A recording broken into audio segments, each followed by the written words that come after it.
Cowboys, Brian Schottenheimer joining us here. A lot of our coaches that have visited us have had to wear sunglasses. They can't deal with the pain. My father taught me as a young coach, coaches do not wear sunglasses. I love this. The players have to see your eyes. How many times have you been asked about George Pickens today? Because we're going to ask you again. Where are we? You don't want to look at me in the eye after this. Yeah, I have a basketball hoop in my office, and I beat him. We played a little bit of best of three. Yeah, I beat him. He'll probably deny that. I've been on the yacht. It's pretty nice. It's not bad. Yeah, it was. Yeah, I could do that for a year. So when Jerry starts telling a story, some reason his eyes always make. You're on the edge of your seat. It's a new one. This is great. Where's this going? Steve will grab his phone. He's like, "Yeah, I've heard this one 35 times, But I love those stories, man. Growing up in an NFL household, man, it's like that's Jerry Jones. We all know, the Jerryisms. What are you going to do? It's the best. So he's had more today, and you do not want to miss some of this. We're going to go to it right now, and then you'll hear from us on the other side. There's no issue with me with talking to agents. I need to do a better job of not getting, well, Daddy said I could have it, and him going to Mama and Mama saying, Daddy said I could have it. We've got to get on the same page, and I have something to do with that as well. Well, he's talking about George Pickens, obviously. Does that ever happen in anybody else's household? Well, Dad said I could do it, or Mom said. In my case, it's Mom said we could do it, and then I'm in trouble for, being too lenient. You and I are in the same boat. I'm always, just do whatever. Do whatever you want. But specifically, Adam, as it relates to George Pickens, that is kind of interesting what he's saying there about where this negotiation may be. We expect it to extend out here for a little while. Well, what I found interesting was that yesterday Stephen Jones was asked about it, and he said, we're not going to be talking at all about he George didn't tell Pickens. Jerry that. But Jerry does what Jerry wants, right? Jerry just says whatever he feels, and Daddy said he could have it, and so Daddy's talking out loud today. That's the way it's kind of going to go with Jerry Jones. And we'll see what happens here with George Pickens. As we said yesterday, Laura, George Pickens is not allowed to show up to off-season workouts unless he signs his franchise tender. He's not signing the franchise tender anytime soon. So I almost feel like unless this is factual statement, unless they reach an unexpected long-term agreement in the coming weeks, he's not going to be at the off-season program because he's not allowed to be. Shotty wants him there. Shotty says GP loved it. This is feeling a little different already than the Micah Parsons situation a year ago. I agree. And it feels like both sides want to make this happen. But to Adam's point, to talk about this on March 30th or whatever day it is, it's I think it's the 31st. 31st, too premature to actually. And we can do this every day on Get Up and First Laura, Take. We will. Let's wait till at least April. Tomorrow to do it again. Tomorrow we're doing it. It's April Fool's Day, though, so be careful. And by the way, the other thing. Meetings now where the Raiders are front and center for the next month because they own the first overall pick in the upcoming draft, where it's expected they'll take Indiana Heisman Trophy winning quarterback Fernando Mendoza. He has all the tools and skills to succeed, but he'll be a rookie in the NFL like his presumed rookie head coach, Clint Kubiak. Is there already a plan in place? That is new on SportsCenter. I think in a perfect world that he's watching a mature adult, go and run an offense and run the team. But, the situation is you might have that player, you might not. You might not have that veteran to show him the way. So he might come in and have to play immediately.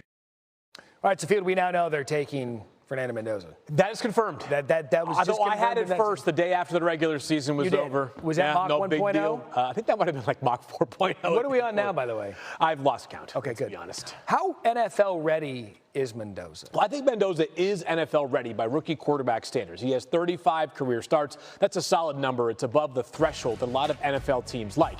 But there's going to be a transition. Let me talk about a couple of ways specifically in which this would be a transition for Fernando Mendoza. Obviously, it's a new offense. Now, he's played in two different offenses at two different schools over the past two seasons.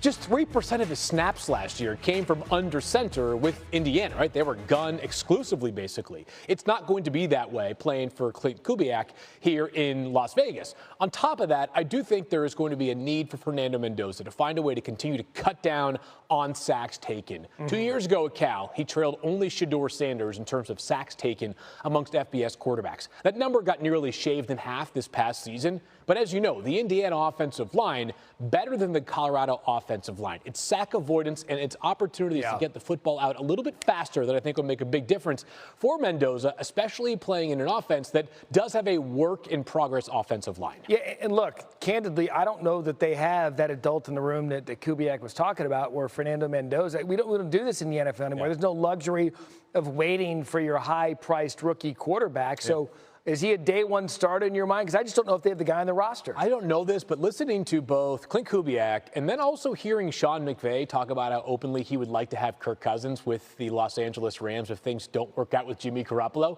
doesn't it kind of feel like Kirk Cousins factors into the mix with one of these teams? Cousins, a guy, of course, has started a ton of games, but not going to be a long-term answer for a franchise. And while Kirk maybe a few years ago wasn't real thrilled with the Falcons drafting Michael Penix Jr. 8th overall, give him a lot of credit. For 3 seasons, he held up, or 2 seasons, I should say, he was a mentor to Michael Penix Jr. He has sort of shown he is willing to take on that role. If he goes to Las Vegas, it would be much more obvious what that role is. You're coming here to groom Fernando Mendoza to eventually take your job. It's just a matter of how many games it takes before Mendoza takes over. And Cousins might have some ball left. It was rumored maybe the Cardinals might be interested. They don't have a starting quarterback. So there's still some dominoes left in place to see how Mendoza. The dominoes fallen, though. He's the number 1 overall pick. Yeah, Boomer could call it now.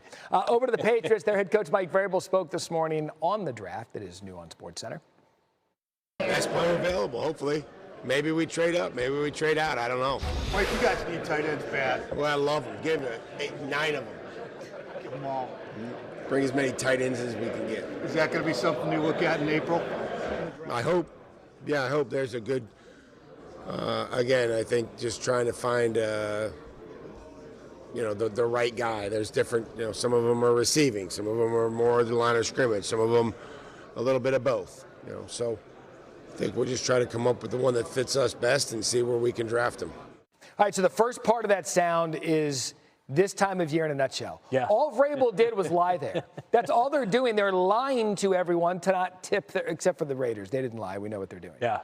What should the Patriots do? Yeah, tight end is on their radar. He's not going to tell you. We can talk about that in a minute. I think the Patriots should prioritize a pass rush. I do believe this defense needs one more player that can really rush the passer because they have sort of bigger, burlier defensive ends. They need some guys that have some natural juice coming off of the edge. One of the players that I think fits really well for New England at number 31 overall will be Mason Thomas from Oklahoma, who had 15.5 sacks over the past 2 seasons. This play right here, ridiculous. He happened to get hurt on that play.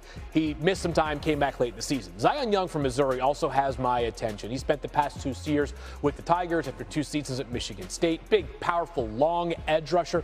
May not necessarily be as explosive to me as Mason Thomas is, but both guys who I think are in that right range there at 31 for New England. But as Mike Vrabel told us, they might pick, they might not, they might trade back, they might trade up.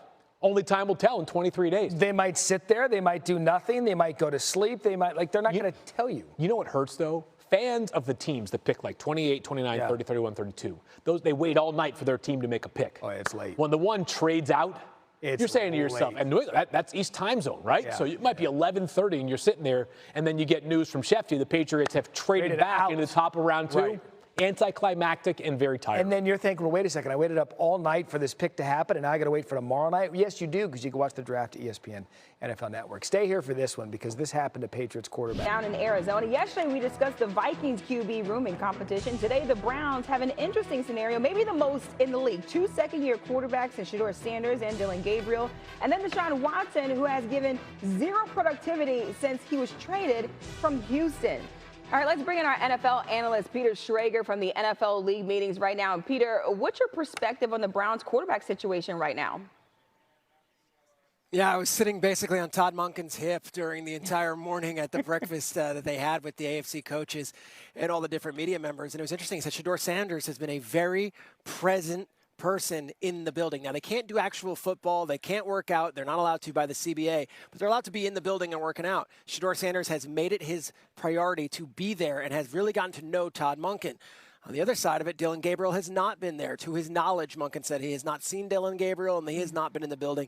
And then, obviously, Deshaun Watson is still in the mix, too. And they've had conversations, but Watson hasn't been there every day. So, Shedeur Sanders, say what you want. His presence has been noted.